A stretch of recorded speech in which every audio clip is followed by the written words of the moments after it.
All right, అసలు విషయానికి వస్తున్నాను. నేను మిమ్మల్ని ప్రేమిస్తున్నాను, పెళ్లి కూడా చేసుకుంటాను. ఇంత ఫ్రాంక్ గా ఇటువంటి విషయాలు మీతో మాట్లాడే వాళ్ళని ఇంతవరకు మీరు చూడలేదనుకుంటాను. నాతో మాట్లాడకపోతే నువ్వే నష్టపోతావు. నేను 3 అంకెలు లెక్క పెట్టేలోగా నువ్వు నాతో మాట్లాడాలి, లేకపోతే నలుగురు వచ్చి నీతో పోట్లాడేలా చేస్తాను. ఓకే? 1 2 3.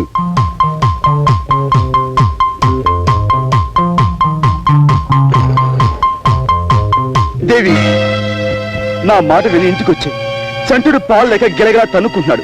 నేను ఇంకెప్పుడు కోపడని హామీ ఇస్తున్నాను.